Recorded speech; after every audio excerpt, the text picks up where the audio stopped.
solid, trying to shut things down. Also want to give a shout out to the Japanese broadcast. If you're tuning in, hello, and thank you for hanging out with us as well. We do have a Japanese restream of the event. So here we go. Round 1. All right, things starting off real quick. We're seeing some pressure from CanCola here. Gonna get the frame trap, just a little reset here, overhead. We bait out the throw, and this is all kinds of wild pressure. We're not quite fully able to string a combo together, but Miyo will spin the brave counter just to alleviate some of the pressure and start using these calculations. Ooh, interesting. Yeah, we had that deep run up with the JU activation right there, which is such a risky option in the corner, but guaranteed the hit to go for that throw bait in that last interaction. Big jump off the spear, not able to convert, but retreating shot is definitely going to be likely. Already in the corner, don't want to risk the downward shot here to get countered. All right, we set up the Mihen, and because the Mihen was in place, we actually stopped the pressure from CanCola. We have the setup right now. Miyo's going to get the overhead as well. Convert with the Mihen trap. Both sides have access to Super Skybound art. We're going to spend the meter though from Cagliostro. Oh no! We jump it! We punish it! Yo, that's how you make a comeback to start off Combo Breaker. Yeah, that was a very late reaction there for CanCola. The ideal scenario would have been to go for that 2H option as opposed to going for the super to get that anti-air. Right, got the beam. Speared away here. Oh, another spear. That's with the 5H here. Still trying to find that spacing. This is where it gets a little scary. You can't go for the standard 5S pressure. Come from CanCola, which is the beam, because of that spear. So you try to navigate the ground space. And I think Miyo is going to try to control that ground space. So Ilsa doesn't have opportunity to set up. Yep, another great use of the Brave counter as well, just to stop the pressure from CanCola. Miyo going to take the turn. Nice forward roll in, not able to take the turn. Both sides are sort of trading blows. And I like that Miyo is using these interrupts of the Mihen to set a trap to then either use them as a defensive option or for a conversion tool like this. We're going to set up another trap, plant the Mihen right above it. We catch CanCola going in. You have to deal with those traps first before you get aggressive like that. Miyo is going to take game number 1 with a clean 2 round. All right, Miyo able to capitalize off the mistakes from CanCola. I think that's going to be leaps and bounds important throughout the set, but CanCola has to showcase, at the very least, they're willing to play this close-range offensive pressure. We've not quite established that yet. And things are a little difficult too, since they've reworked or adjusted, I should say, the calculation from Cagliostro, adjusting how it tracks at various ranges. So it's a little more reliable at some of those farther ranges. Look at that far, heavy, ultra reliable indeed. Dropping the Super Skybound out, get done for. And we've seen so often where CanCola was able to kind of roll through that 5H, but we changed up the timing. Miyo able to come out on top, especially for this corner. All right, JH goes for Wreckage just early under. Or actually triple into the bomb. Pushing back, and oh my gosh, using the teleport to evade the laser beam. That was so slick. We do block the overhead, and we brave counter just because the Mihen was going to allow Cagliostro to extend their turn. Miyo now defending pretty well. Punish on that EX Alexandria. CanCola just going to simplify the confirm, set up a trap overhead for the simple remix. Go. Beam. Final brave point on the side. No. Yeah, you had to guarantee the hit there. Or at the very least, the safer option would have been a 2L right there. So if you get combo out, one more chance here. CanCola do it? Yeah, we jump, we're able to catch, and because we hit Cagliostro, the Mihen trap does disappear. Brave counter is going to be spent, and we're trying to catch him. We're barely avoiding those Mihen traps in place. But it looks like CanCola might not know that you can actually just deal with those traps. If you hit them with a normal like you were mentioning, you will delete the trap, and that would be it. Now, players are sitting there, and it looks like match is confirmed. It is just first to 2 for this tournament series today. I know there's been a lot of discussion in the community about it. Should Granblue be first to 3, first to 2? Meanwhile, Strive having the reverse of, should we go back to first to 2? This game's a little longer now. Yeah, I mean, really tough interaction. Off that teleport there, I'm pretty sure, like you said, if it would have been a 2L interaction, we would have had the interrupt and a punish on top of the teleport at that point. But yeah, it's tough timing. Once you recognize your opponent doesn't really understand the scenario where, oh, I can just shut that down and not get pressured away from it. It's hard to run into Cagliostro nowadays, but I mean, there's still definitely plenty of data out there that can help you kind of move forward in a bracket, especially against a character like Cagliostro. I mean, she has been a menace for quite some time and still retains a lot of that tendency. We don't see her as much as we used to, but she's still a very powerful character. Yeah, they've kind of done a lot to sort of adjust like her reversal game as well, because she had some of the best reversals of the game where she could go for them and still have it be her turn, you know, using it for a block string. So if you put her in the corner, she was just as likely to flip the situation and be able to take that turn back. Now with the changes to the EX spare body, where if you block it, she actually loses her turn, that does mean that she doesn't have as free access to those side swaps, but they in turn buffed her mid-screen game thanks to the adjustments to the calculation that I mentioned earlier. Ricmetal, actually, this one is going to be Charlotta, so able to close the gap in some regard, but you still have to play a little caution with the 5U interactions come from Galleon. I mean, I feel like in this sort of matchup, Charlotta kind of has to try and find her way in just to fight Galleon at that grappler range all of a sudden. So you kind of want to try to control that mid space, but Galleon does have some excellent mid-screen options. I mean, a blessed far heavy slash. Her neutral special as well is a force to be reckoned with in neutral. The players are getting ready up right now. We're going to see it rise from the depths, Dirt Mommy. Adulation. I like that bird, by the way. Chat doesn't know what I'm talking about, but I like the bird. A bird. All right, there's the fit. Oh, we kind of got like essence of it's some VTuber. I'm trying to think of the name right now. It has like that same sort of like little green and black hair. You know more than me. I would know more than you, yeah, and I'm choking on it right now. But let's get started. Deep breath in, every ball. Engage. As we get Ricmetal on the player one side. Out from Kansas. 5U off the rip in the forward special just for the dunk. And there's that low field, right? You're going to have that meteor drop. The down special from Galleon. Dash lights. Spare blows right now, and yes, that is plus on block. Ricmetal tried to press, and you found out the hard way. All right. Deal with here. Bombs away. Does get the stagger pressure. Beast out. Look at how much damage you've already done after a couple interactions. Whoa! Oh, you try to grab him with that anti-air throw. However, Ricmetal able to hold the corner. Not quite holding everything down tight. Both sides sort of just trading blows here and there until Hodou is able to get the full extension. We've got the dash heavy launches and combos into the Raging Strike and Chain. Should be the round finish. I got to pose on him like that, Galleon. Like, you're just saying, look how flexible I am. Yeah, I do hot yoga. With mud. Of course it's with mud. I'm terrible. Nice anti-air immediately. She's the 5H. Got the gauntlet strike after. Plus frames. Looking for a reversal or something. We haven't really seen Ricmetal show that option, but we do see the overhead throw from the Noble strategy. Oh, you tried to DP, but there's no pickup with the dash light punish, unfortunately. Might have gone for like some of those tricky close medium links. Sometimes it can be a little frame tight compared to just going for a close light in those situations. But here we go. Another full combo here coming out from Hodou. The dash heavy extension, able to finish the job. Watch it. Stand block. Ah, the side swap into low, but this is brilliant, right? You backdash so you can maintain that meteor position. But the parry, what a smart play, comes from Ricmetal. But Hodou still able to steal back the turn. Yeah, but we set up the trap. No command throws just yet. Plus on block, gonna take the turn yet again. Unk check comes through. Ricmetal not able to pass it just this first time. There's the command throw again. Hodou not really showcasing that OS knowledge that you want to have against those Noble strategies where you're just crouch blocking, because the overhead is just going to hit you. The low, she's going to get a combo off of it. The throw, she can combo off of that in the corner. So not really assessing the situation correctly and having the safest of options out there. Might be matchup unfamiliarity. Of course, these are relatively newer players to Granblue, or at least to competiting, based on the data I have. But here we go. Scoop him. Hodou. Playing very well, though, I have to say. Like, maybe my assessment of being newer is a little fraudulent. Yeah, I was going to say, like, with that life lead, I'm willing to take a few more risks as well. Like, clearly we're winning out of the neutral interactions. And again, same scenario, right? We take a few more risks. Does get the EX version of the bomb out. Oh, look at this. Okay, Ricmetal, we got combos. Nice. Going nearly coast to coast as well. Both players, they kind of have the tech once they get the hit. It's just finding that hit. Whoa. No! Oh, I'm so sorry.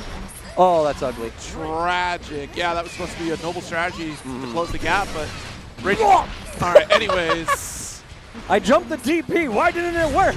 Did I make a mistake? No DP. Nah, I don't think I made a mistake. I got you still. Interesting. Why are you booing me? I was right.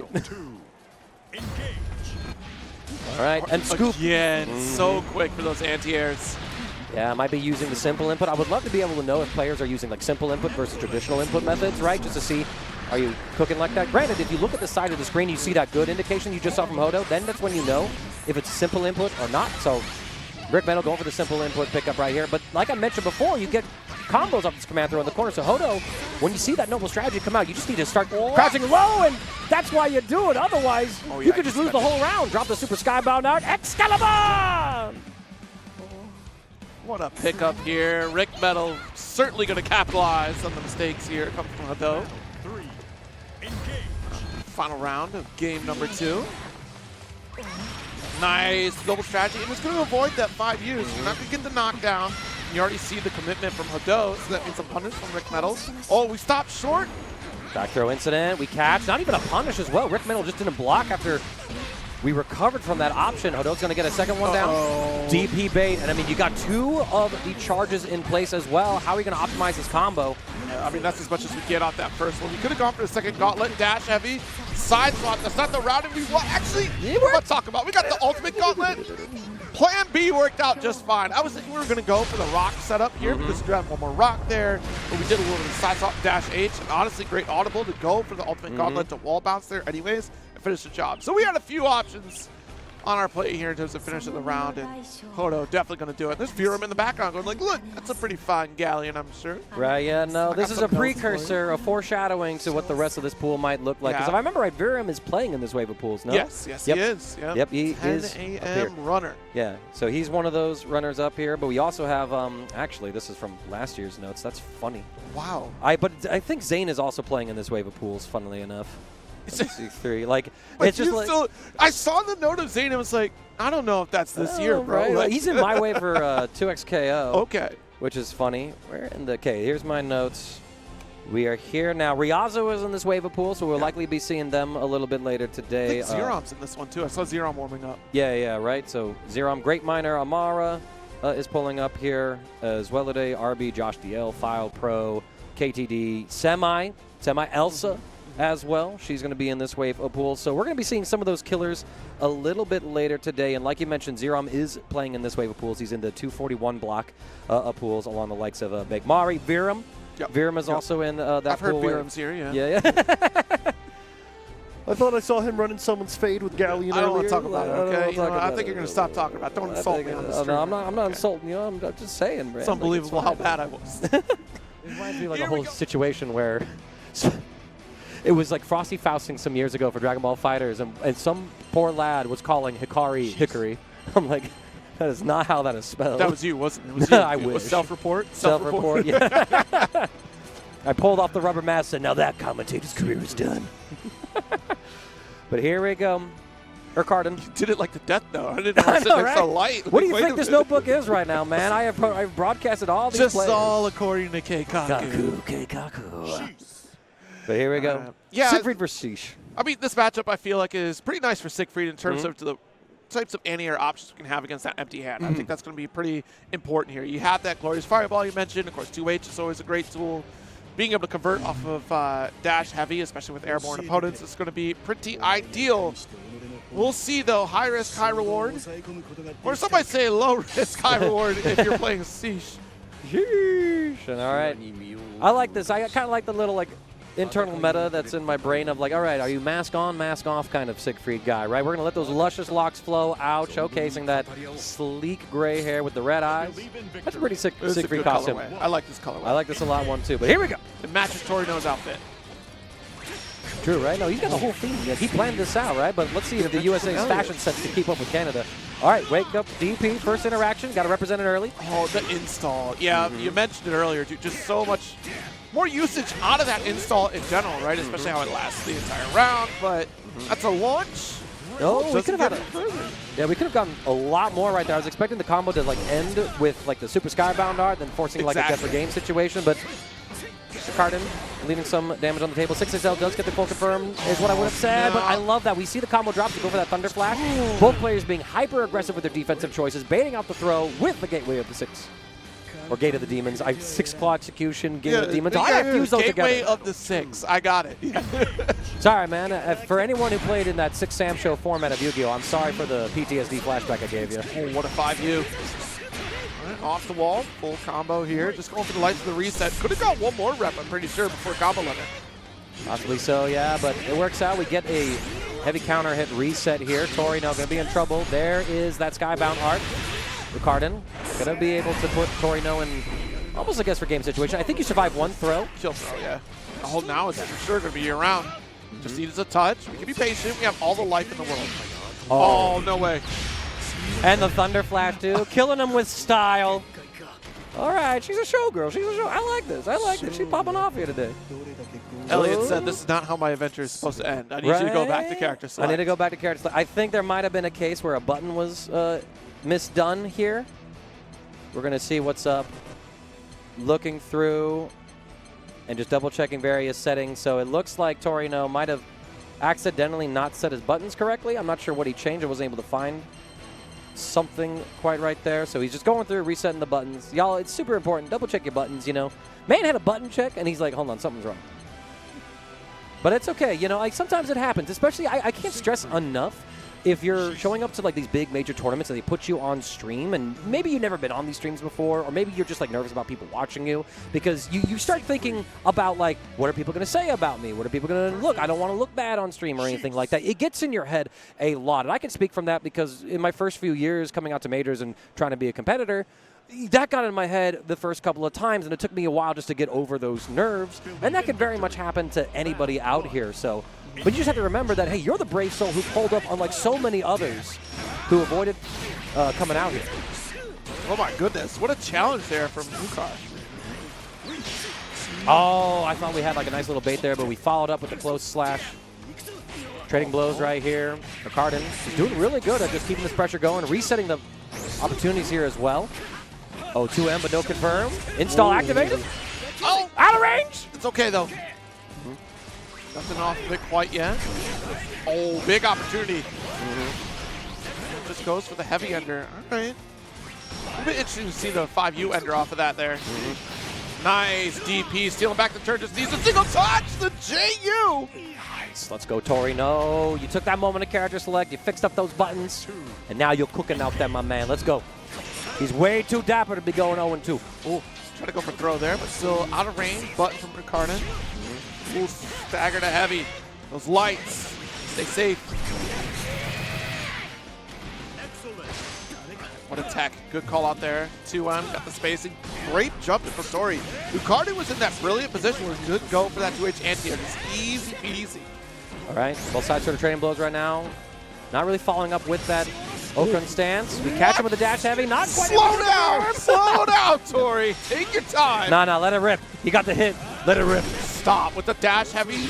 We're not touching anything. And I feel like these are like reversal supers that he's trying to go for, but because he's holding back, he's getting access to those install supers instead. Oh, big chunk of damage here. And honestly, this isn't too bad as what I would have finished saying. Goodness. Yeah, safe jump. Good call out here. Yeah, safe jump. Smart option. Final round here of game number 2. Tori-no winner side on the line. Urchardan would love to win here and advance on, staying in winners. Far heavy. Nothing after. No counter hit. Yeah, and I appreciate that Urchardan is kind of respecting the space because Tori just seems to be throwing limbs out and hoping a hit connects. Urchardan's like, I'm just going to wait for this rip punish opportunity. And she's getting tons of opportunities here, but this rip DP comes from Tori. There's the install. Dash heavy in the mid screen. What are we playing? Hold on. Oh, the DP goes wide yet again. Urchardan's going to get in. Full combo launching with that Raging Strike.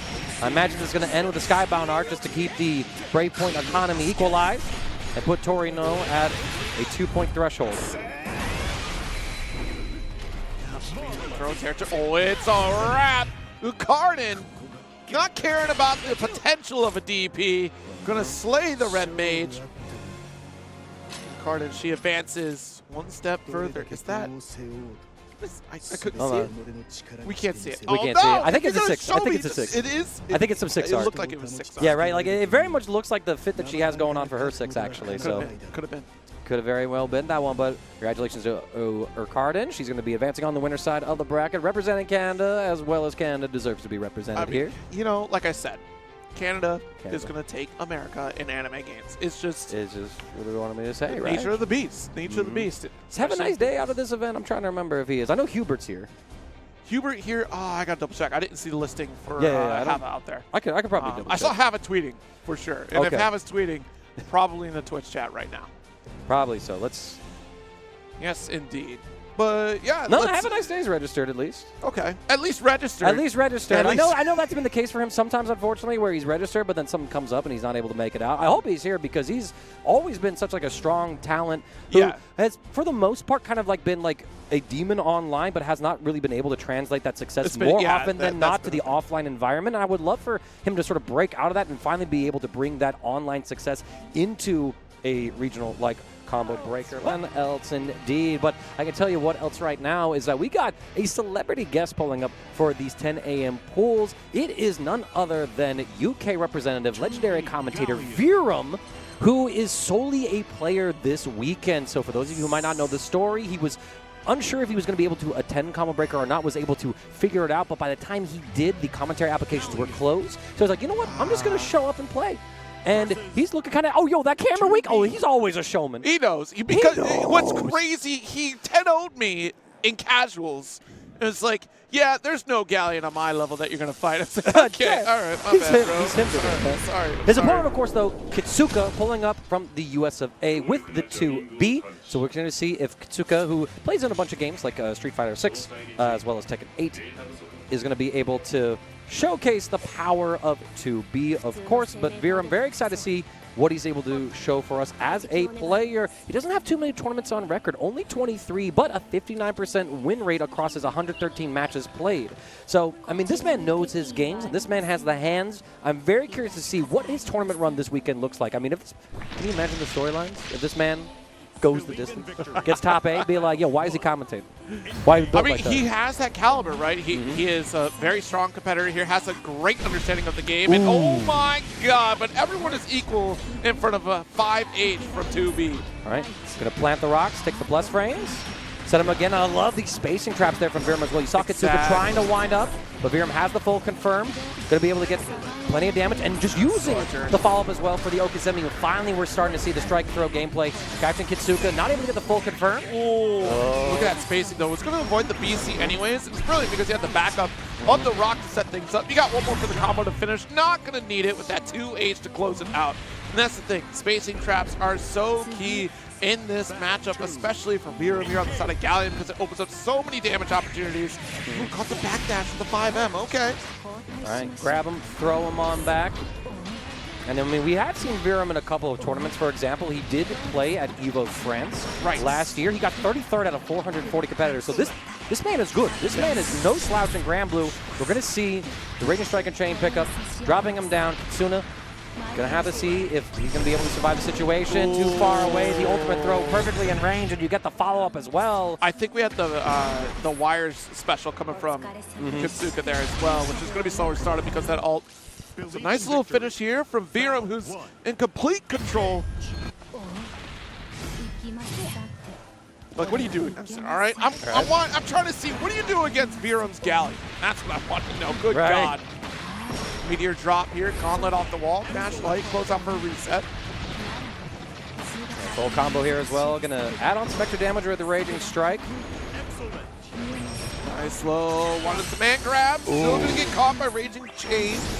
But this does put Virum in a compromised position. He did use his last Brave Point to stop the combo coming through, but he's got a pretty big life lead, so as long as he doesn't get caught by anything, yeah, doesn't even matter at the end of the day. What could have been a disaster and a big comeback opportunity for Kitsuka is stopped right within the beginnings of it, and now it's set point for Virum. Honestly, that Raging Strike right there was just the fear of the pressure coming from Virum.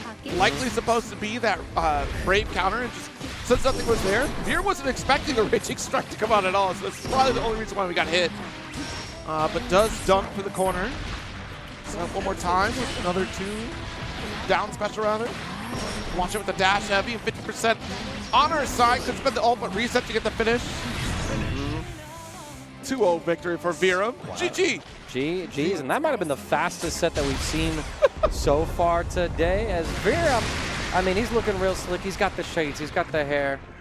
Looking absolutely immaculate. And, yo, is that a Combo Breaker hoodie, too? He is decked out in the swag today, looking good, playing well. And you love to see it. His winner side run continues on. Kitsuka going to have to find more fortune in the loser side of the bracket today. Yes, indeed. I love Kitsuka's just trying to have a good smile, be a good sport about this. I got whooped. Right? What? Sometimes you're just there to make another player look good. I've had to accept that about myself at this point in my FGC career, where it's like when I fought Zadie, Tux KO at Frosty Faustings, I was like, I'm here to let him look good. Like I'm week 1 on this team. He's been playing this like since the release. Like I'm just here to make him look good. All right, like it is what it is. Good run thus far. I don't need to get my boosted damage and fire form. Wind is cool, but I don't want to risk taking more damage. And Urch got weirdly reworked to kind of like be like this anti-zoner / like pressure reset sort of style of thing. And it's sort of weird. It kind of just feels like, I feel like until you get to a point where you just remove like the debuffs from that form, where you don't take extra damage when you go into it, that then it's like, okay, this just feels worth going into, because like I do enough damage. Jesus, I'm sorry. I see Xerom just looking menacing in the background. Right, just like, I beat these guys. Right, But yeah, the one form I do see quite a bit of is water form for sure. Obviously, you get like throw combo, but again, the slow setup for corner really opens things up against the opponent.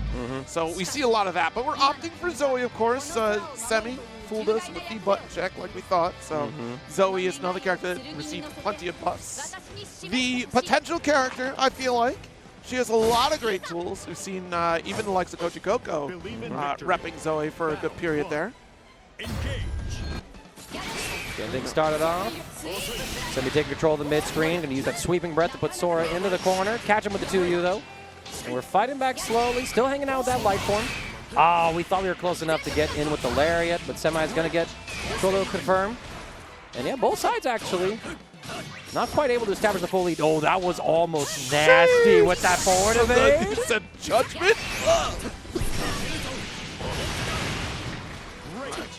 They're to stagger with light to heavy, of course. Fishing for that massive counter hit potential. Heavy peep. That would have been a sick pickup if we would have connected with that dash heavy, but Semi just shy of being able to connect. Same position. Don't you lariat me. JU. Still anyone's game here. Semi's fairly low on that Dragon Gauge, so only has like maybe one more cast without charging before Wyvern's on cooldown. We just got a sliver left actually, so making the most of it. Throw comes through for Sora. Applying some of the pressure right here. Not worried about any sort of skybound reversals at the moment. Oh, that could have been disastrous. Sora quick enough with that fireball to beat up the ultimate fireball. We try to check with the anti-air. No confirm from Semi though. Sora's going to get the wall bounce closer to the corner. Nice. The ult for ult saves your life. Sora taking the round. Yeah, that was so important. If we didn't spend an ult fireball first, it would have been Zooey coming out on top for that here. With Semi. We're trying to return the favor. Strike. Yeah, a little too early in the round. I think Semi was just going for like a let me stabilize. So I'm not going to be able to get the right follow-up here, but you didn't have enough meter to actually do the Raging Chain. So you kind of spent a break point for just a little bit of extra damage. You still have the life lead, but not the most optimal way to spend the resource. We do see the fire form activated and burned there for Sora, and we burned the DP as well. Semi going to get a fairly substantial pickup near the corner. Skybound Art's going to link. There we go. Sora! I can't quite say never Sora again. by Donald. Never again. Don't do that ever again. No, I'm going to recommend that you don't do that. Gordon. Okay. Sora! I got a better group.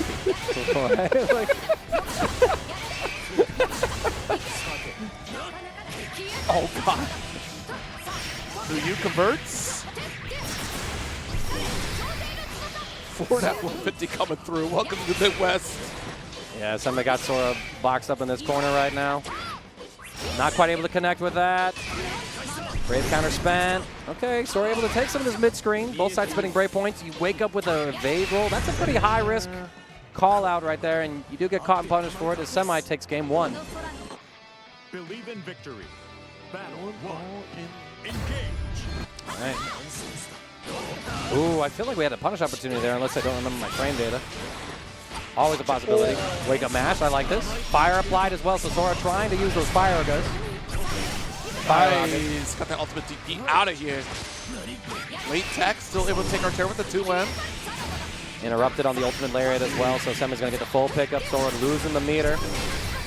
Needs to get that MP haste going to regenerate it. Now I'm just making every Kingdom Hearts reference I can. I'm going to chill here as Semi is chilling in his mid-screen. There we go. We find the hit with the ultimate lariat. The wall pickup here. Damage is Not the highest, but you do get access to the fire stance, and we've equalized the life total, actually. It's a good chunk of damage for that combo routing there. It's a respectable 50% spend. Too far for the second one to connect. It would have been game, or actually a round, rather. Oh, too far! Too far away for that throw. You just had to run up a little bit more, misjudging the spacing, and so Semi gets the whiff punish and is sitting at set point here. Can Sora make this comeback, though? Out from Illinois, this is, you know, a battle of a hometown representative against a New York City invader. Yeah, tough break there. It was double layered offense and Semi reacting with the beam. Heavy BC away. Deep cross up. Backing off for the palm. Krillin take the turn. Staggering. Nice. I like the ultimate fireball usage right there. Sora not able to maintain offense. Semi just lets the mash rip. Going to stabilize with the Raging Strike and combo. Final point for Sora here. I mean, you get touched by anything. That extra 30% damage might be all she wrote. Applies the fire. Not going to pick that up. I think we thought we had a form set up there. Yo! Slow down. No! Yeah. Sora got a little panicky out of that corner sequence there. Wanted to get the pickup on 5L, but we didn't have an install ready. So we weren't going to get that wall bounce. We weren't going to be able to extend. And we tried anything just to maintain that corner position. And that's going to be an opportunity here for Semi to really come out on top. So good round here. Semi advancing with the Zooey. We honestly maintain control in terms of neutral game, and Sora doing what they could to try to open things up. It was interesting to see that back against the wall we go for Lariat, which does push for the mid-screen, but the startup timing on that, you're at such a risky spot, especially how often we were seeing projectiles come from Zooey here. I mean, Semi, again, just sat in that Granblue zone, was in a pretty good spot for if you try to jump out, I'm going to get that anti-air, or I go for medium dragon and get a full combo extension. I'm pretty well thinking several steps forward, and we saw that with the Thunder setup into the beam, where we tried to dash through, still got called out for it. Right, kind of felt like a situation where Semi had the more consistent approach to their game plan, whereas Sora was trying to like high roll in a lot of situations. Like, if I can get this ultimate lariat out and get this pickup, like we saw that it worked the one time, and that was able to equalize the life totals in those rounds. But more often than not, they were getting caught in the startup of the move itself, meaning that you weren't getting those hits, you were losing more life, and you were losing meter on top of it. Sometimes when you go gambling, you lose. The house usually wins, as they say, when it comes to gambling. So we'll see exactly how these players are going to stack up against each other. Of course, ColdWeatherr out from Maryland, attended events like Astral Beatdown and Genesis 3, getting 9th out of the 29 players in that particular bracket. Meanwhile, MechWarrior, a Kame Clash regular, as well, and was able to attend Max Mode 2026, getting into the top 8, ending the run at 7th place out of the 34 competitors there. So I feel like this could be a fairly comparable matchup of the two. The one thing I will say is that ColdWeatherr does have more tournament experience on record over MechWarrior. ColdWeatherr with 82 tournaments to their profile. MechWarrior with just 13 tournaments being played. But that's only indicative of how many brackets they sign up for. Who knows like how long they spend like grinding out the game in training mode, playing ranked matches, running casuals, with anybody out there grinding the game like that. It would be super exciting to see how these two stack up with one another. Narmaya versus Meg. I love me Meg, but I need you Meg players to prove to me that she can rise to the occasion. I'll say this, man. Her fit game with her little shark, unmatched. Matching visors? Brother. It's fascinating that you have the same visors. Do you have one of these in shark size? Excuse me, what? And even like the little face paint and stuff like that, too. We got that. That was the last Battle Pass outfit that they received. So hopefully get more. Looking forward to seeing some other additions. And then we still got one more character on the horizon for Granblue. Maybe we get another one. That'd be cool. That would be cool. That would be cool. I'm going to email Fukuhara right now. All right, get anything started off. Relatively respectful to each other, but ColdWeatherr with that Setsuna puts MechWarrior into the corner. Trying to get out with the throw. And finally, we get it on the second attempt. This is where Meg accelerates. I mean, honestly, getting that dorsal fin attack, calling out the attempt to try to go for a jab or even throw. 2U a little bit early, but still having another dorsal fin strike. These shimmies, bro. Built-in special move shimmies. And ColdWeatherr playing a character like Narmaya, whose game plan is very much, let me bait your throw with my Crescent Moon attack. You'd think they'd be ready for it, but sometimes you're not ready to be dealt the hands you deal. If you are not going to challenge the dorsal fin strike, then I may just be blowing you up. Yeah, I mean, honestly, if we get that corner position, it's going to be huge. Stay safe. We use EX version. Frame trapped away. Dash up with the lights. MechWarrior owning the corner position as Meg wants to do. All right, we go for the cross-up here. Able to just block it as well. No, you did not know. You did not know. There's no, you just pulled the trigger. I'm just mashing it, bro. All right, cannon away. Yeah, stay safe with the ult projectile, dash light, and a 2L. And that will be around a game. MechWarrior. No, it won't. It will. It will. Yeah, we hit the combo limit, but there's tons of cinematic damage going on with that special move. And MechWarrior trying to prove something to you, saying like, you talking smack on my girl? Hold up a second. I'm just saying, if you, like I said at the top though, if you're winning with Meg, you are the better player. True. Like you are. Quite true. MechWarrior looking pretty good in these situations here as ColdWeatherr gets the full pickup. Side swaps as well. Goes for a cheeky reset just to get better positioning. Nice, too heavy as well. We got the follow-up. We're going to restand here with the ultimate Setsuna. I would have liked to have seen an aerial dorsal strike there that would have baited out the 2H. Would have made him get a strike. JM cross, I'm not going to learn. Should have jumped back, JM. Brave counter from MechWarrior. We paid the DP as well with a safe jab. That was absolutely sick. This hurts tremendously. We're going to SBA here. SSBA, rather. Strip away all those Brave points. Last touch interaction. Massive bits of damage. No Brave points left for ColdWeatherr from that far away. It's tough. So that cannon at that range is like almost real, right? It's certainly not. It's just like, all right, it's the bird, right? Like watch the birdie before I make my next move, and that's what happened there. We kind of got caught cross-eyed from ColdWeatherr. Back against the wall. We'll see what we can do for this next round. Big jump in. Corner carry for this. Applying that pressure here. Brave counter gets us the knockdown into side swap. Bit of a spacing trap here. ColdWeatherr waits it out. It's still getting caught continually by those overheads.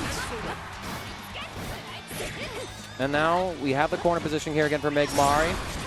Spacing trap's going to work out. Oh, but you try to go for tick throw. The counter hit situation, creating a bit of a scramble instead. Bust out with the DP. That ColdWeatherr has not been able to scout. Deep. Ambiguous cross up. That was so deep. You're going to go deep with a character like Meg? Interesting. Interesting. Oh, no. That's blocked. No. We don't do that here. And there it is. MechWarrior, the better player of the match, takes it 2-0 over ColdWeatherr.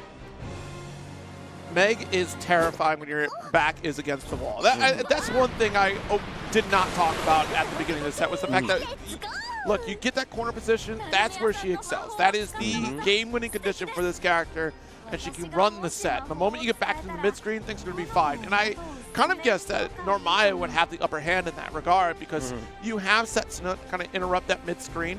But this was really well played here from MechWarrior, just constantly pressing forward, going with these forward advancing normals, including in the dash light. Obviously, medium being able to poke from an extended range. She does have like some pretty good advancing normals, and I think that's where a lot of her benefit really lies in terms of trying to control the pace. But there's also the concern of that, like, it seemed that Narmaya did not have any answers to get out of those corner scenarios despite having a DP. We only saw DP like in odd scenarios in terms of like mid-screen, really, not like trying to get out of jail. And even then too, like, you have to remember that there was that DP that was baited with the safe jab as well. So when we did try to use that defensive option, MechWarrior just had the correct read in that instance to punish. And when you're getting like just red like that, it can be super hard to make those comebacks. And you highlighted as well the strength of MechWarrior, or Meg rather, in the corner positioning. I mean, opening gamble, we saw immediately got the corner thanks to that incredible corner carry, double throw shimmy with a built-in special move shimmy option. And it was like, all right, that's like the game plan right there. And once you're able to get Meg into that position, like, yes, it works very well, but so many other characters can do that just as effectively, but have a lot more mid-screen play as well. Yeah, PSG is stateside, JF out of Brazil, which congrats to Brazil. They just got a couple new events, rather. Yes. To be added to the Granblue versus Tour. Love that for them. So definitely getting some solid representation.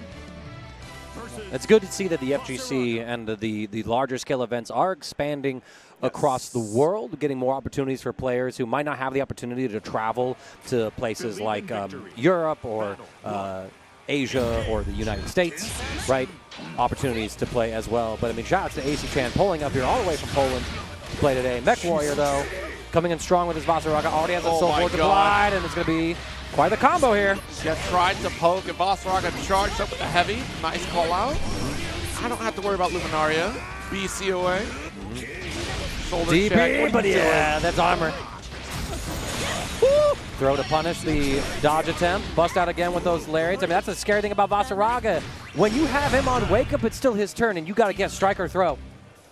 Once he hits that Skybound Art threshold. Mangaka, we're witnessing American Granblue right now. That's what the American play style. The American play style is literally, I don't care what you're doing, I'm going to keep pressing my offense no matter what. Hey, you know, we believe in freedom on wake up. What can I say? It's like, no, it's my wake up, and I'm going to wake up however I want it. We got to hold the pressure for now. Trying to get in there with the shoulder tackles. AC respecting the situation, setting up the parry. Shoulder. Fear, nice, dodging in 6, but I don't have to care about Luminaria. The moment you do it, I'm going to Battalion of Fear approach. And yeah, no, we busted out a little too far away with that Skybound Art. MechWarrior is going to get tons of damage here, and it's a guess for game situation if we even need to guess. No, you don't. It's death. You knew, and I was like, oh no, I miscalculated. I hope there's a chance. Yeah, me too, man. Yeah, me too, man. Maybe next time. Nah, man, listen, maybe her phone just died. You know, like, or maybe she didn't see your text. Maybe she left it at home. She's not ghosting you, bro. All right, just out of the Soul Forge here. Tries to take a chance to make the approach. Good dash light right after the Instinction. Finally gets Luminaria, but again, the Battalion of Fear. Good call out, though. AC recognizes the scenario, but we have to respect the Soul Forge. Trying to find the next hit here. Aciechan gonna be pushed towards this corner. DP will intercept. We did not have the Soul Forge there, so the DP was able to beat the Battalions of Fear. But now Soul Forge is online. We activated now, so we got a couple of seconds of worrying about the armored options. And we're just respecting it as well. We do have the life lead on MechWarrior's side. Busting out with all these options, AC finds the right opportunity to get the hit and uses Luminaire to actually set up the install. Yes. I like that routing right there for the situation, but you weren't ready for the reversal command throw. Ooh, dash. All right, so what's left of the Soul Forge? Actually committed right through that combo. Ooh. Nice jump over. And this should be a round here. Aciechan with the meter, has all the resources in the world, ends it with the DP. At least survives one more round. Yes, indeed. So good comeback there from AC. Crowd's popping off over another game that's getting hype. I love to hear the crowd nice and ready to go this early in the morning. AC. Caught the ready to back go. dash. Yep. Hold the roll, and we're still just sitting right in front of here. Actually, MechWarrior going to go down for this one. One more interaction to try to take it. Put a point on the board. Oh, you tried to jump to bait out the ultimate wake-up option, but the strike was actually able to catch the jump. Still, though, it's only a little bit of damage here. AC with plenty of resources in life. Get scooped. You just walked up and through. That's intimidation. I mean, it is the Savage Rampage out here. Instincts for corner. Come on and slam. We still have guard crouch. What a bump. AC with a very brave poke, able to close out the game and keep up with MechWarrior. 1-all in the set. Now this is Polish gaming, right? Game one is data. And now Aciechan going to be able to set up the Luminaire.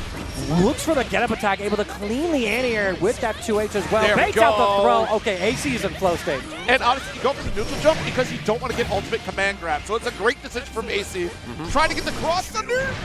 Cross under with the 5U to get the install state, but timed it a little too soon. Now MechWarrior has the corner position and gets the full pickup as well for the Battalion of Fear. Things are going from bad to worse for Aciechan.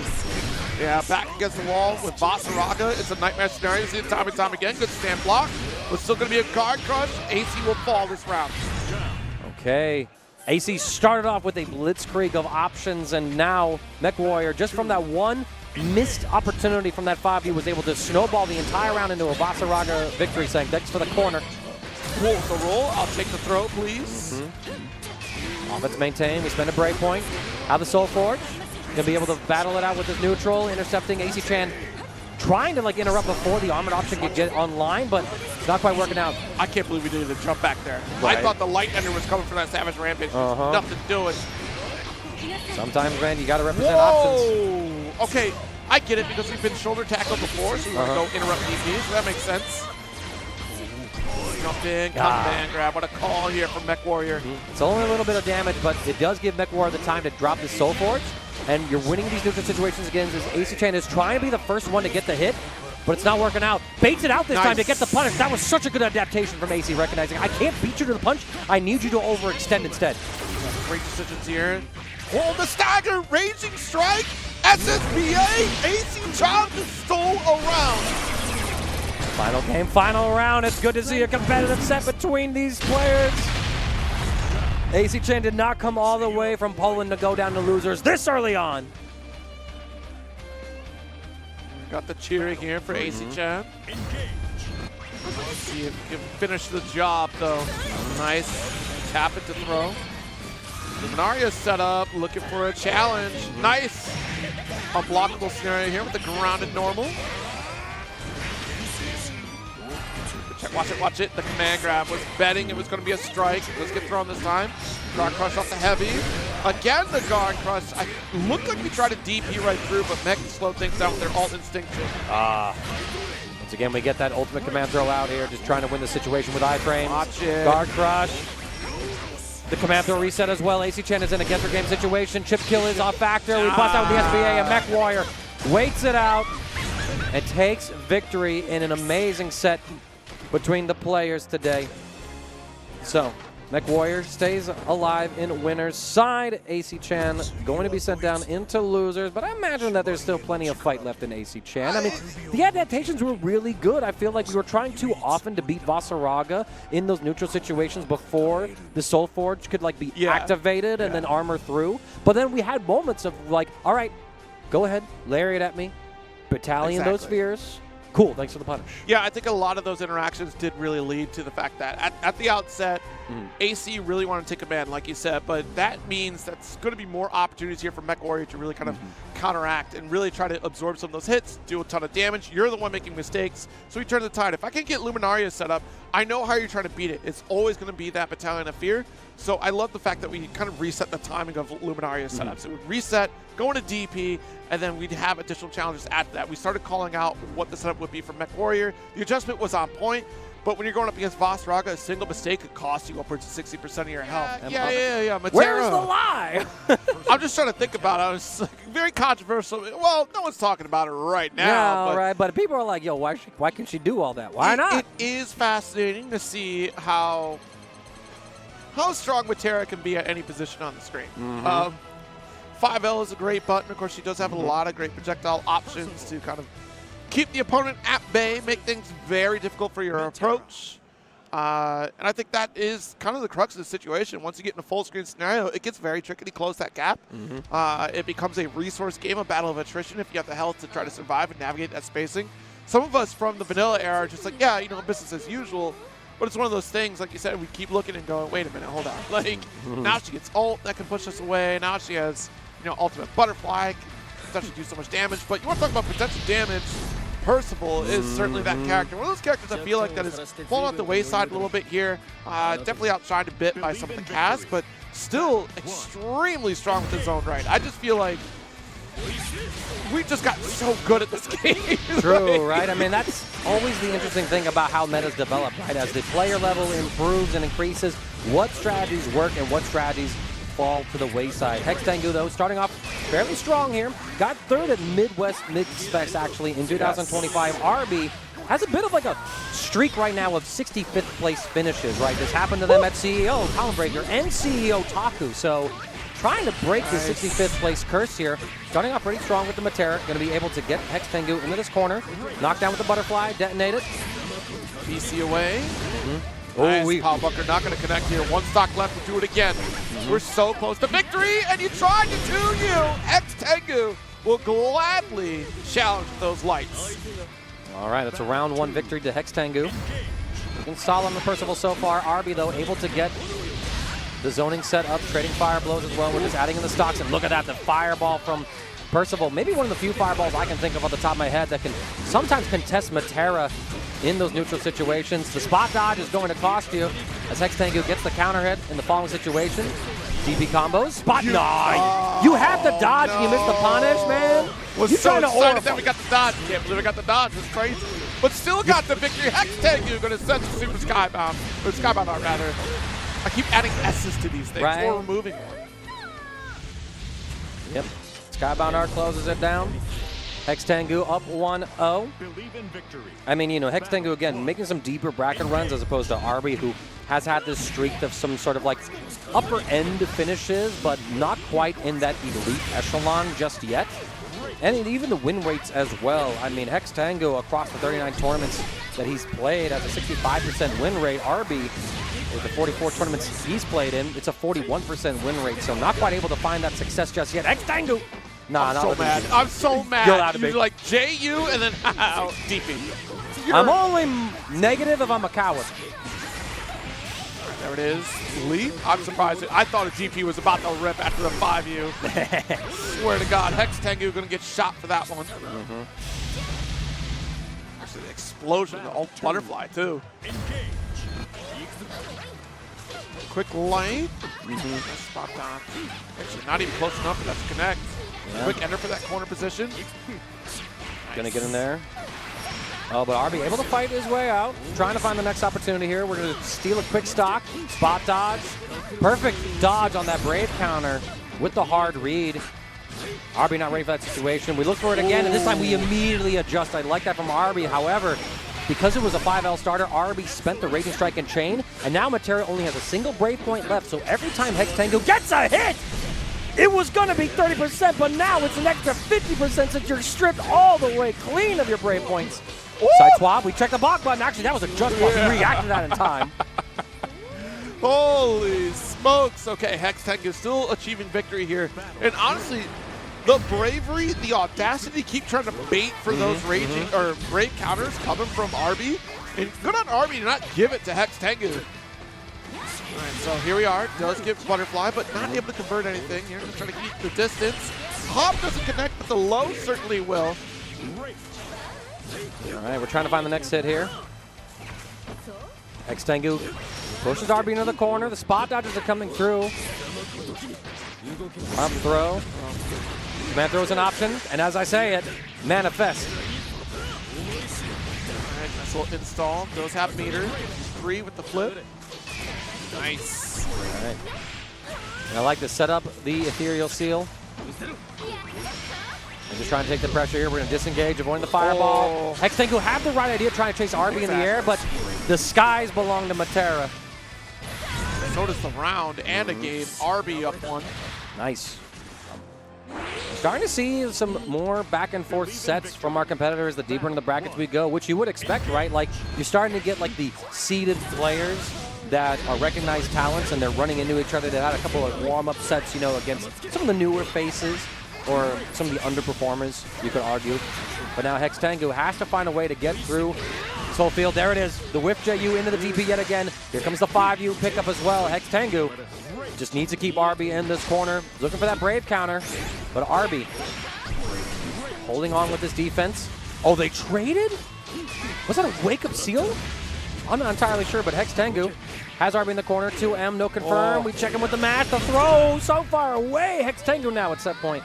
The low off the Lord Strike here. Set point once again. 2. Try to Lord Strike off round start. Quick projectile come from aRBy. Nice, and I like that. We see that aRBy jumped over the fireball, so we close the gap with that full screen Lord Strike in order to catch the landing and to force the turn. Oh. A little spot dodge there. Not much of a confirm there. DP beta, no punish yet again from HexTengu. Jump, just gonna take the turn. Lord Strike, we catch the spot dodge with the empty. And Raging Strike and Chain just to stabilize the combo, get ourselves a stock. 2 now. Another one. This might actually be enough if HexTengu is able to build into that Skybound gauge. You do.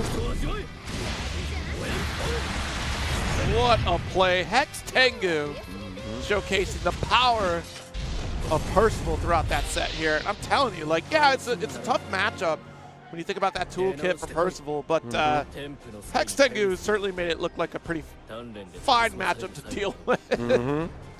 Yeah, no, I mean, it's the dynamic of Metera, right? She forces like a particular play state where if she's able to keep you at the mid or full screen ranges, she usually has a lot of control in those situations. But once you get her cornered, really her only defensive option is to spend that 50% of the Skybound gauge on the DP in order to get out. Otherwise, she has to just make the right read. She's got to block you. She's got to use Brave Counter sometimes. And we saw that HexTengu had answers to almost all those. We saw 2 DP baits. Didn't really get the follow-up for a punish on either of them, but you still baited them. You even had a spot dodge to call out one of those BCs, and that just reset the situation, catching the Metera off guard. And because of all those situations, like if you just start losing the game as Metera, it can be hard to make that comeback. And it also helped Percival as well, that once he got those fire stalks, he was able to throw out those full screen fireballs. They were able to deal with her own zoning tools, kind of denying her that range where she wants to just spam out those arrows and take full control. So HexTengu, I mean, kind of showcasing a blueprint for how you can deal with Metera if your character has some of those toolkits, but also just general principles that you can apply regardless of what character you play as. Pseudo anti-air because it looks like it's ideal for trying to anti-air, but it's a close normal. So a few options there. We'll see how it plays. And of course, Meg. Yes, I got the Meg keychain. There's so much great merch here at Combo Breaker, y'all. I've already scooped like hundreds of dollars worth of posters. It's been an hour. I bought a blanket. Yes, blankets are also hype. Oh my god. All right, Xerom stepping up to the plate. Now, funnily enough, so Xerom sponsored by Conmay, and MechWarrior is a regular of the Conmay brackets that are hosted. But yet somehow these two have not yet played each other in bracket, at least not with the data I have from FGCombo.com. Shout out to you guys. Love that you're updated and I'm able to use you all again and talk these stats. Now, Xerom, 240 matches played, 73% win rate. That is a monstrous statistic to have, and that kind of like highlights what caliber of player that we're talking about here. MechWarrior, relatively newer with the StarGG account stats right here. 13 tournaments played, as I mentioned before. 47% win rate, so almost 50%. But let's see how MechWarrior is going to be able to stack up against one of Granblue's finest. The depths of your sharkest ways. Oh my God, please! Like you can't hit me with a double pun in there. Okay, yeah, already had that dorsal fin strike. We saw that the last time that MechWarrior was up. All right, we're just backing up. Oh. But yeah, we get sniped there actually. Brave counter to make sure that Xerom doesn't get the attack. Spacing trap comes through from MechWarrior. We get the knockdown now. Safe jump in. Double overhead, but Xerom able to defend. We blocked the overhead correctly, actually. A very risky move, but MechWarrior recognizing. Yo, MechWarrior, you studying the tapes? You go for, I blocked, try to press heavy. That's a Granblue player right there. Keep it locked down with the meter. Interesting, because we could have fired the 5U, and I believe the parry, we might have been close enough where you vacuum in, because it does have that weird effect. If you're close enough to fireball, and Charlotta does parry, you get absorbed into an actual strike. I'd be interested to see the actual spacing on that interaction. That'd be fun. Let's see indeed, but I've been highlighting Xerom's career as well through some of this, but MechWarrior starting off the round win. You got to remember, MechWarrior does have some strong tournament experience playing in those Conmay clashes. Also got 7th out of 34 at max mode 2026. So getting a top 8 run in a bracket like that, this person's no slouch. Yeah. Here we go. Dash light. Nice 2L. Both sides just sort of trading barbs. And the backdash just escaped the noble strategy situation. I love these calls from MechWarrior and how different they are. Just goes for the ultimate sharp. That was an unbelievable 2L. The micro walk coming from Meg gets blown up. All right, so Xerom going to take that round. Kame zone. Final round situation here in game number 1. A good start for MechWarrior. I mean, we're not getting completely blown out of the water. It feels like Xerom is having to play the matchup correctly.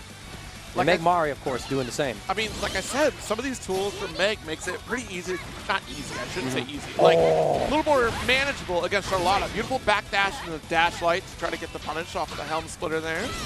Beautiful jump dorsal every time. It would be a great call because it challenges that noble strategy. That's another tool that you can use outside the close M and can bring the opponent down. But unfortunately, with the Shining Onslaught, it's going to go for that opposite side. Stagger for corner, 2M to interrupt, but Xerom still at the advantage. Yes, and the difference between the two players here as well, right? MechWarrior threw out that normal, got the hit, no confirm. Xerom then replies with his own normal. It's a full combo into a knockdown. 2M not reaching. It's a great threatening button, though. Trying to get in there with a 660. Nothing being found just yet. Getting the side swap. Yeah, oh, but again, we're getting these straight hits, but MechWarrior just not getting the follow-ups that we need. Yeah, I mean, it's that stagger. You're not expecting the first hit. Yeah, it would have right. been a bad EX special to try to connect there. So you're not taking that first game. It's one of those moments where you go for an option, and it's like, why'd you get hit? You're Xerom. Bro, I was not expecting you to get hit. Why did you get hit? One. Engage. Everyone bleeds when it comes to Granblue. All right, nice anti-air here with the Holy Ladder. Slam does get the light.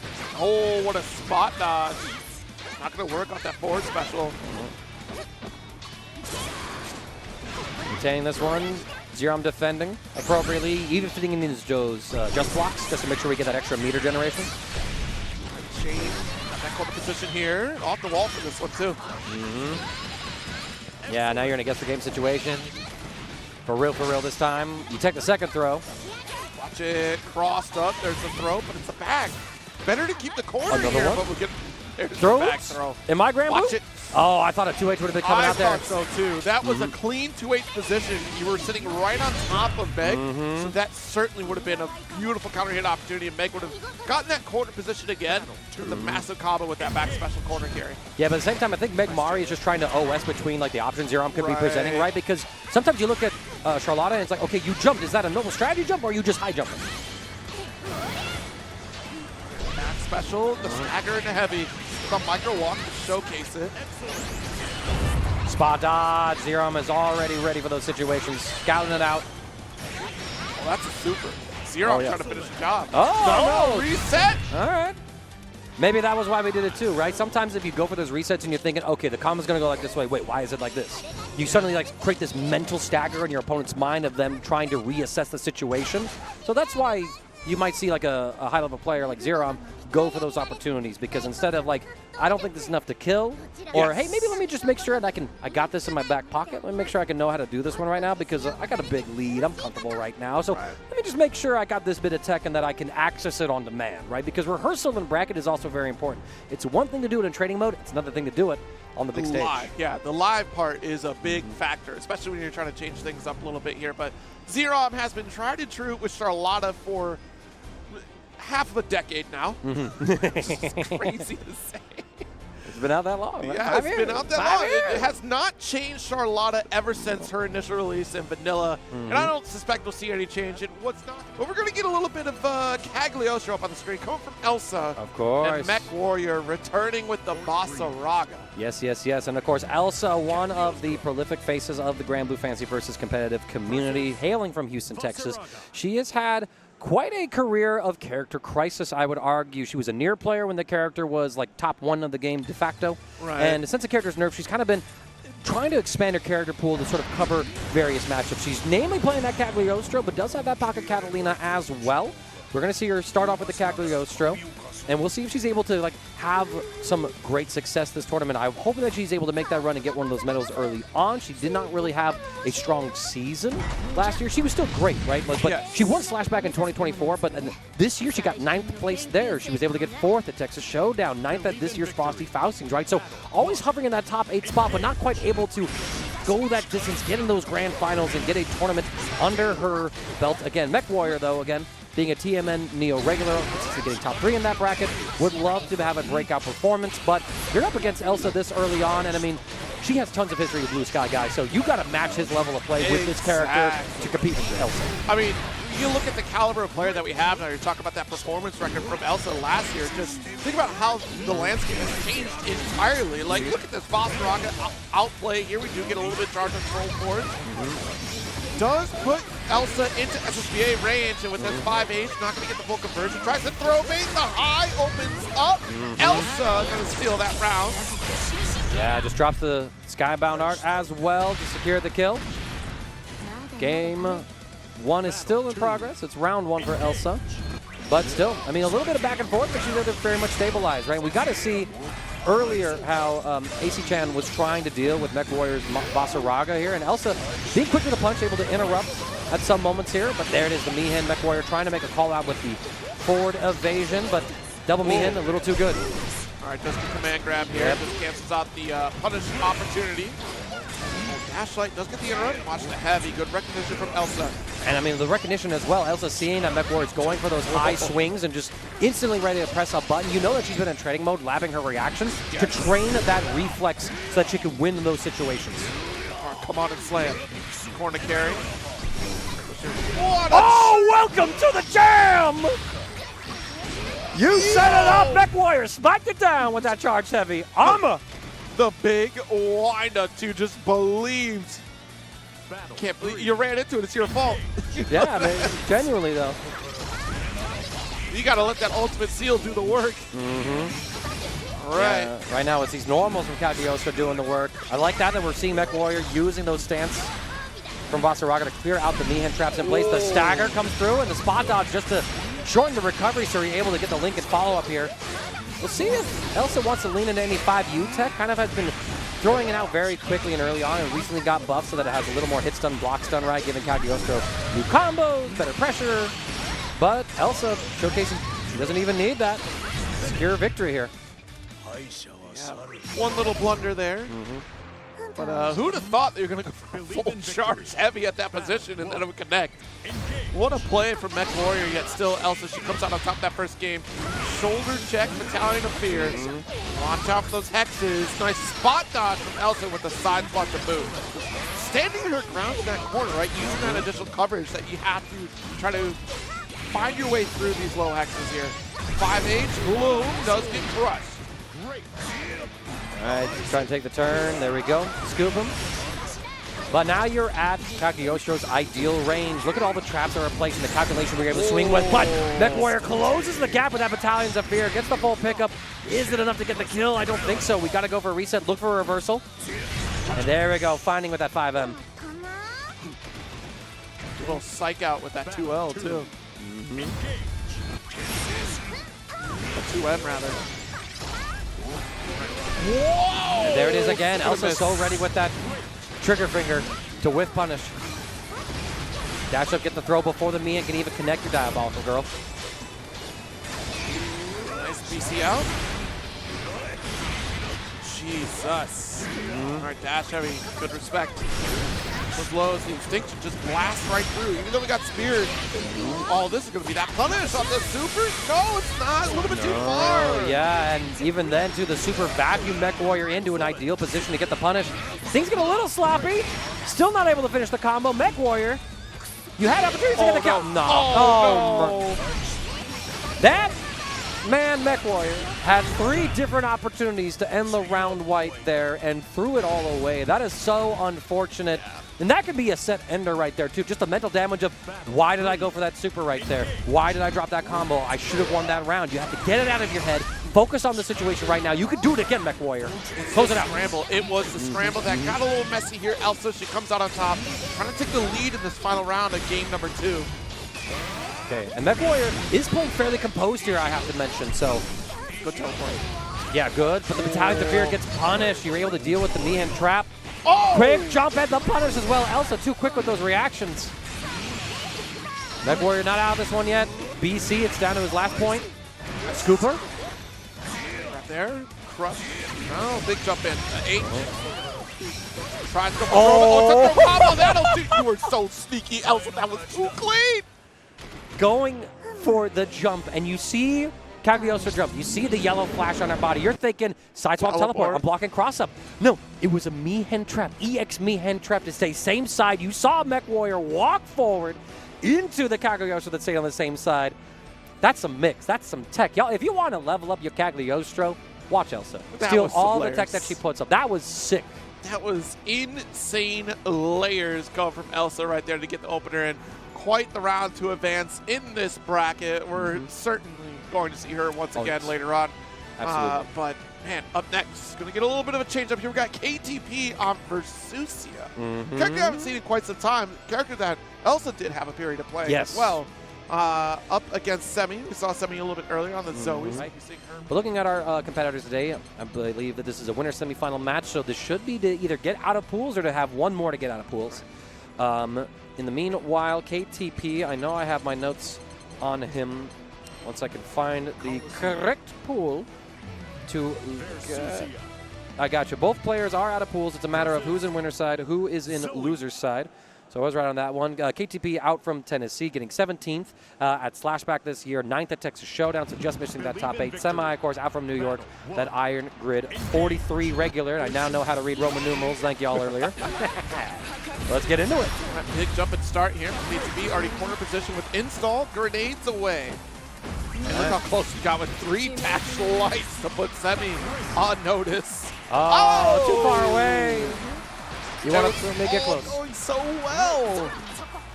I mean, Versucio got them limbs, right? But those limbs don't throw like that. And it's the dash up too, right? Yeah. That slower start on the dash is a little misleading of what he can throw out that throw. Nice. Get the big scoop right here. Get the launch as well. Look at that corner carry, like I was saying. I get the setup as well. Semi gonna bet it all on the DP, and you know, I honestly respect it. KTP spends a Brave counter. Try to control this neutral base. Catches the evade. Getting the counter hit, and that is round 1 to KTP. Smart to go for that ultimate lariat to slow things down on that recovery. KTP. A little more cautious on the round start. The 2M flash. Nice. Trying to go for back special, but Semi just wins out on top. Back special of their own. Counter hit, but didn't follow up. So no big confirm here, but you still have the life lead, the corner. KTP trying to fight his way out.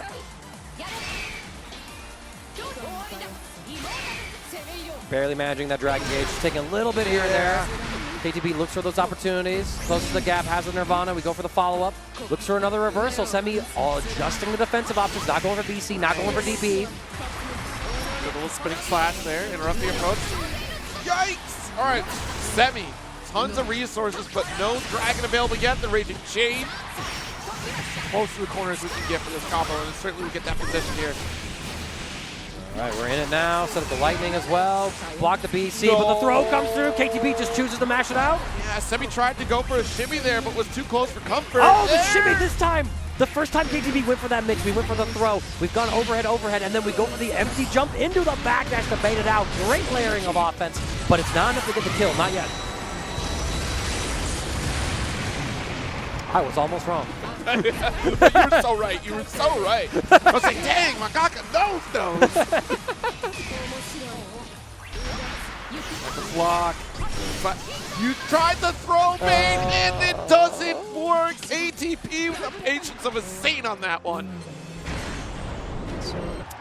We sweating like that just to win 2 rounds in a row, Zero. Like, that felt like a round 3 set, but that was a 2-0 round for KTP, making that comeback against Semi. And I mean, I think that just can kind of establish like the caliber of these players, right? I mean, Semi plays in so many brackets, 269 tournaments to the name, a 46% win rate because Granblue is full of killers these days. KTP, only 28 tournaments on record, but a 63% win rate. But, you know, smaller sample size, right? Like, okay, we're cherry picking your results here, KTP. Show up more. Let's see you maintain that win rate then. All right. Ooh, back dash. Yeah, the empty throw not going to work now. KTP going to go back to that mid screen once more. Get a little charge.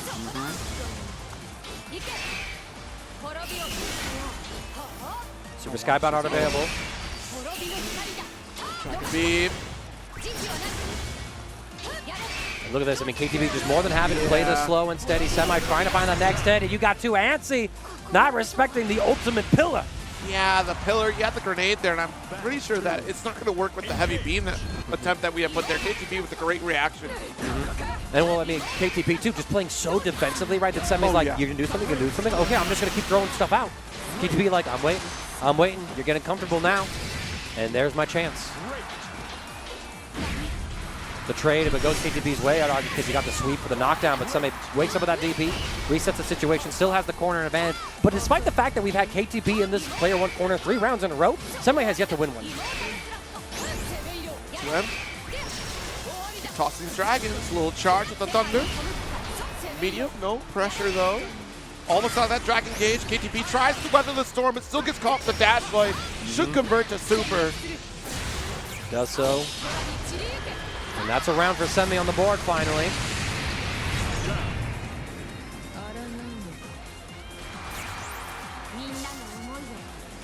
Crucial round 3 here if Semi wants to stay in winner's side. Both players are guaranteed out of pools. But, I mean, the run you have to make in winners compared to losers it's a world of difference here. Semi gets a big anti-air hit, puts KTP in this corner yet again. We got the lightning setups as well, keeping him chained. One more interaction here. Instead, we look at the super, but the ultimate DP out. We try to go for ult thunder setup. I like too that KTB goes for those jump ins, holding the block button so that Bersusi has an animation, baiting into thinking that she's swinging with a normal of some kind. But Semi gets the full pickup here, drops the Skybound Arch and hit at the top of the screen. And that is a game 3 situation we find ourselves in. Zero. Both sides showing great patience and great control. But I mean, KTP, all right, your patience in this corner has worked out, but you need to start winning these situations. Right. Semi's offense is starting to win out. Awesome 2M. Nice.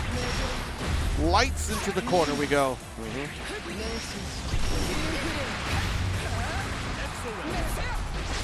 Good JU for the pressure. Block that low, but even the stubby normal still able to connect here. KTP with a great combo.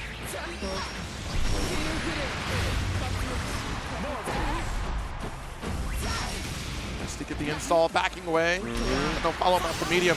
Yeah, no, I mean, Semi didn't quite go for the throw tech, but did press. Watch that lariat. Late tech. That's actually in favor of KTP there.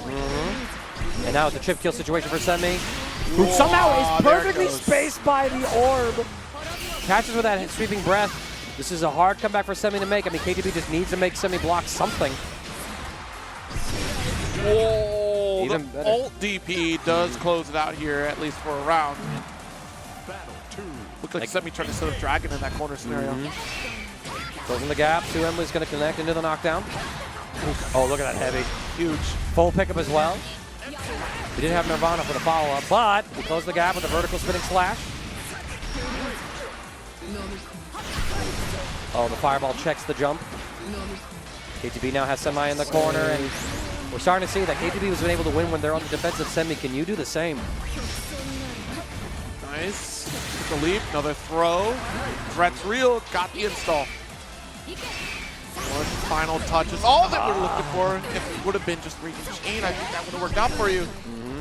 Walking back, spot dodge the pillar, saving us some chip damage, but you get caught on the run-up, and KTB takes it 2-1 over Semi to advance on into round 2 winner side.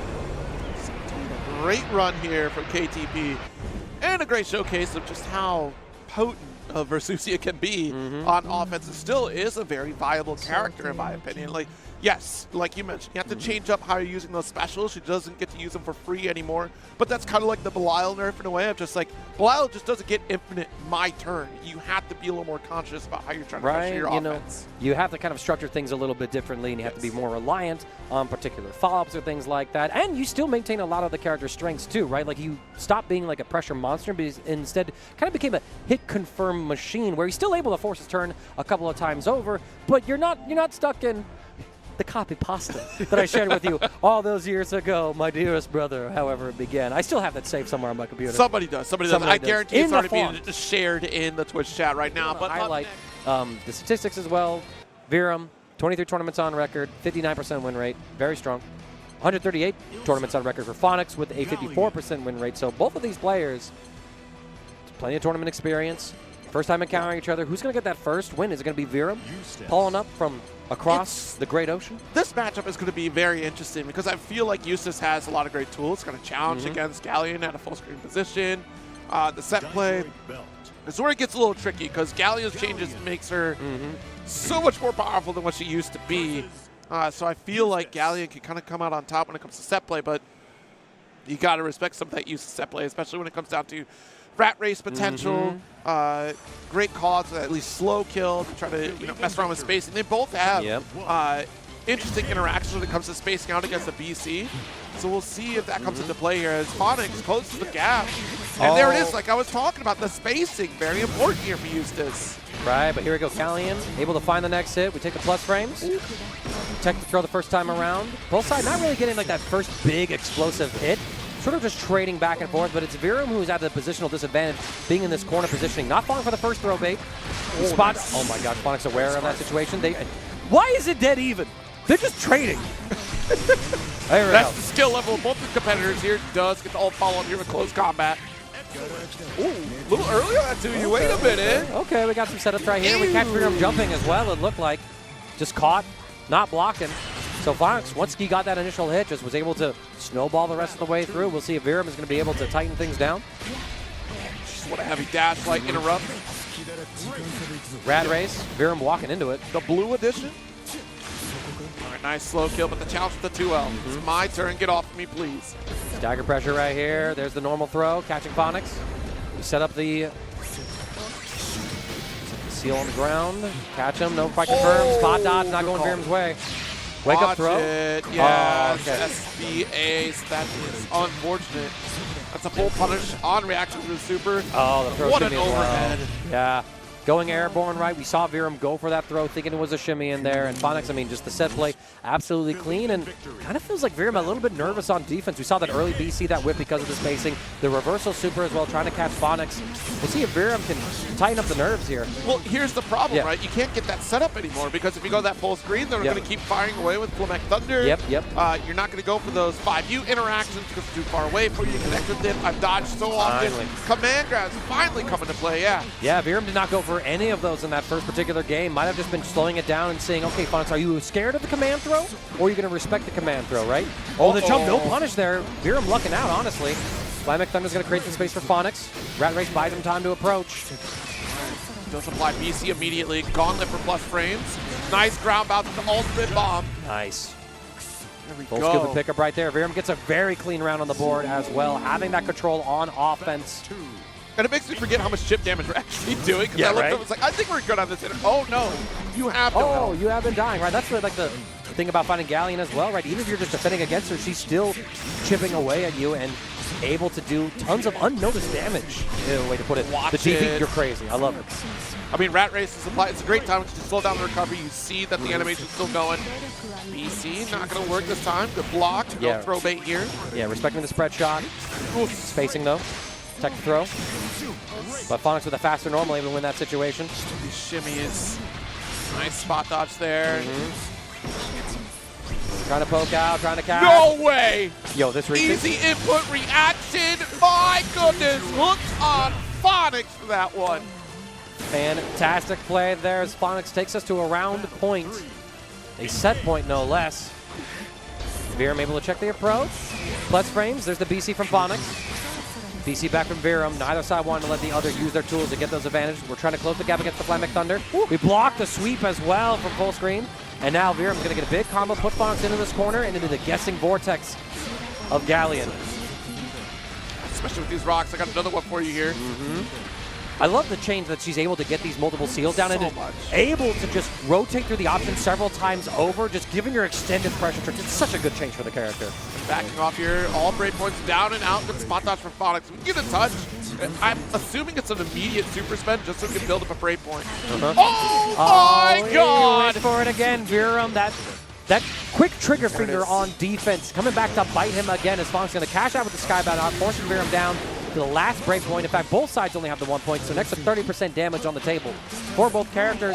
No spot dodge! The spot dodge on the flashbang out. That will be a round for Phonix. The game 2-0 victory.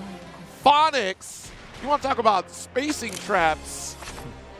That was showed off in spades on the side of Phonix with Eustace. Yeah, and so with that, Phonix is going to stay in the winner's side of our bracket. Virum still out of pool, still going on in that round 2. Just has to make the run from loser's side in order to make a deep run today. Gonna look back on that one and kind of maybe ask yourself some questions about it, of course. That's the beautiful thing about fighting games.